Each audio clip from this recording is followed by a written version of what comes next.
tout le monde, j'espère que vous allez bien. Je m'excuse d'avance pour l'état de mes cheveux. Ils sont pas super bien coiffés, mais c'est pas grave, on va faire abstraction de ça. Ok. Donc dans la vidéo d'aujourd'hui, je vais vous parler de 5 fonds de teint d'hiver.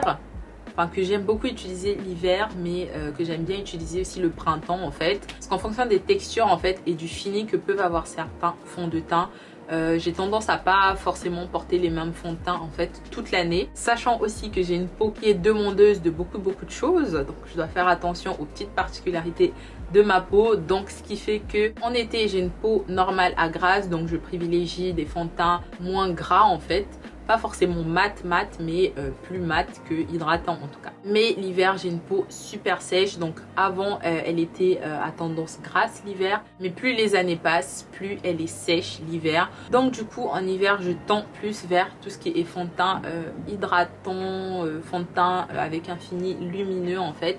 Et je tends même vers pas de fond de teint du tout l'hiver. Donc vraiment les fonds de teint que je vais vous présenter, c'est ceux que je porte quand je porte du fond de teint tout court. Voilà, donc je vous ai fait une sélection de 5 fonds de teint et j'ai essayé de mixer un peu les budgets. C'était un peu compliqué parce que j'avoue que j'ai pas beaucoup de fonds de teint pas cher, mais j'ai essayé d'en inclure au moins un qui reste abordable je trouve. En premier j'ai ce fond de teint de chez Dior, donc c'est le Dior Backstage. Ce fond de teint c'est une merveille, je le kiffe. Il est super léger en fait, il a un rendu très naturel, très beau, mais il est assez couvrant en fait. La couvrance est assez modulable, c'est du léger à moyen. Je dirais pas que c'est full coverage, mais je dirais que c'est voilà, léger à moyen. Donc vous pouvez vraiment le travailler sur votre peau en fonction de la couvrance que vous voulez. Si vous le secouez, vous entendez même en fait le fond de teint bouger à l'intérieur parce que c'est vraiment une texture très fluide. Et j'ai vu qu'ils allaient bientôt sortir la version anti-cerne, donc j'ai hâte de tester ça.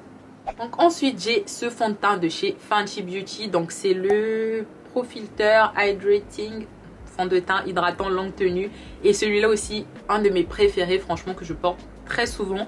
Donc moi je l'ai en teinte 385. C'est vraiment un fond de teint qui est magnifique.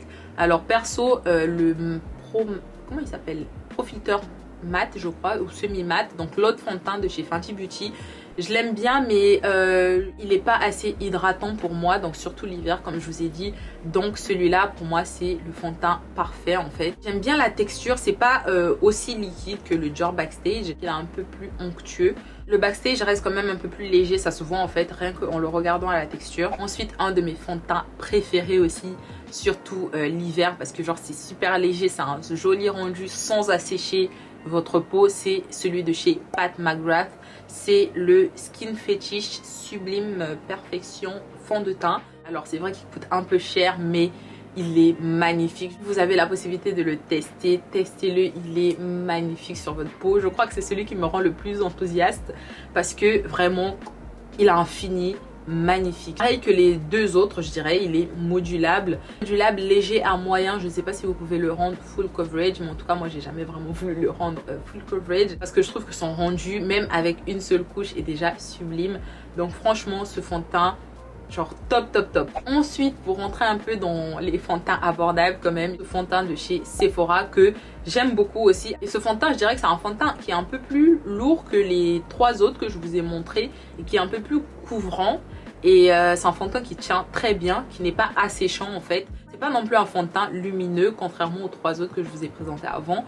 Mais je trouve qu'il a un joli rendu naturel en fait, sans être trop mat, sans être trop glowy aussi. C'est vraiment le juste milieu en fait. Il donne vraiment un rendu très uniforme, sans avoir besoin d'appliquer trop de matière. Et pour le prix, je pense qu'il doit valoir moins de 15 €. Donc franchement, super abordable, rapport qualité-prix, magnifique. Ensuite dans les fonds de teint que j'ai beaucoup utilisé cet hiver, il y a cette palette de fond de teint de chez Make Up For Ever.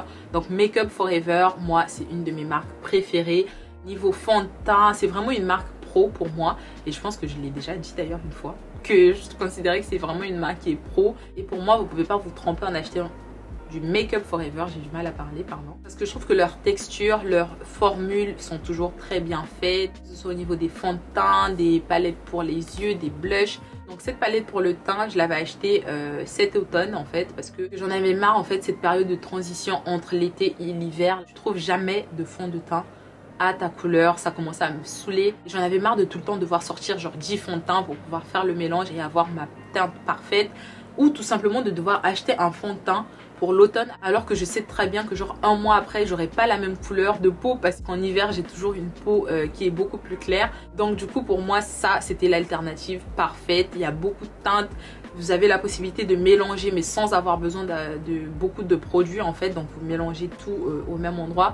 Vous avez la couleur blanche juste en bas qui vous permet de moduler encore plus les couleurs, donc ça je trouve que c'est super. Et si vous voulez faire par exemple tout le teint avec la même palette, vous pouvez, parce que vous avez des couleurs highlighter, vous avez des couleurs de contouring, vous avez des couleurs assez chaudes, assez froides, assez neutres, etc.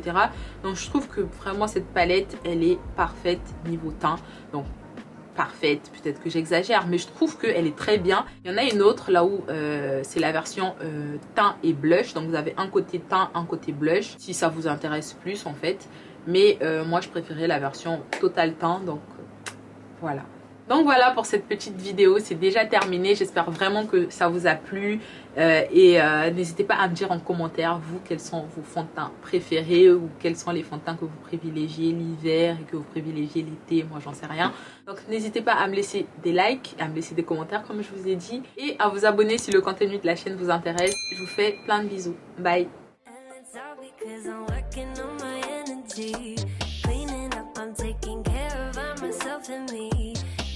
Coffee, take a sip, they say I'm sparkling.